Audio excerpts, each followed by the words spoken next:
प्रेम कथा प्यार की राह। कहानी एक छोटे से शहर की है जहां एक लड़की रिया और लड़का आरव दोनों एक दूसरे से बिल्कुल अनजान थे। रिया एक उत्साही और मेहनती लड़की थी जो अपने जीवन में अपने सपनों को पूरा करने के लिए कड़ी मेहनत करती थी।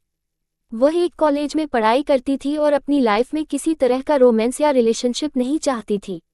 आरव दूसरी तरफ एक लड़का था जो अपने काम में व्यस्त था लेकिन जीवन में कुछ और तलाश रहा था।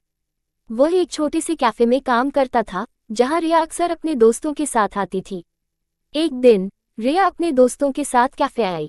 वह हमेशा की तरह किताबों में खोई रहती थी लेकिन उस दिन कुछ अलग हुआ। जैसे ही उसने अपनी आंखें उठाई उसे आरव की नजरें मिली। आरव की आंखों में कुछ खास था, एक गहरी शांति और आकर्षण। रिया ने नजरें चुराते हुए अपनी किताब में ध्यान लगाया लेकिन आरव की मुस्कान ने उसे कुछ अजीब सा महसूस कराया। समय बीतता गया और रिया और आरव की मुलाकातें बढ़ने लगीं। आरव ने धीरे धीरे रिया को समझना शुरू किया। वह उसे सिर्फ एक दोस्त के तौर पर देखता था लेकिन रिया को उस पर भरोसा हो गया था। वह आरव से अपनी परेशानियों और छोटे बड़े सपनों की बातें करने लगी। रिया को महसूस हुआ कि आरव में कुछ खास है जो उसे हर किसी में नहीं मिलता।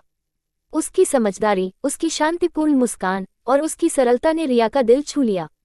एक दिन आरव ने रिया से पूछा, तुम्हें क्या लगता है रिया, क्या तुम भी मुझे उसी तरह महसूस करती हो जैसे मैं तुम्हारे बारे में महसूस करता हूँ?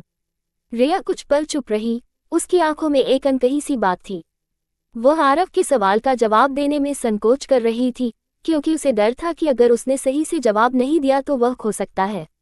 लेकिन आरव की नज़रें और उसकी सच्चाई ने रिया को हिम्मत दी। उसने धीरे से कहा, मैंने कभी किसी से इतना जुड़ाव नहीं महसूस किया लेकिन तुम्हारे साथ सब कुछ अलग है। शायद मुझे तुमसे कुछ ज्यादा ही उम्मीदें हैं। आरव ने उसे समझाया, प्यार वक्त लेता है रिया, हम दोनों को इसे समझने और स्वीकारने का वक्त देना होगा। धीरे धीरे दोनों ने एक दूसरे के साथ समय बिताना शुरू किया। एक दिन आरव ने रिया से अपने दिल की बात कह दी, मैं तुमसे बहुत प्यार करता हूँ रिया, क्या तुम मेरे साथ अपना जीवन बिताना चाहोगी? रिया ने मुस्कुरा कर कहा, मुझे भी तुमसे बहुत प्यार है आरव, मैं भी तुम्हारे साथ अपना भविष्य देखती हूँ। वह दोनों अब एक दूसरे के साथ थे और उनके दिलों में सच्चा प्यार था। उनका सफर सिर्फ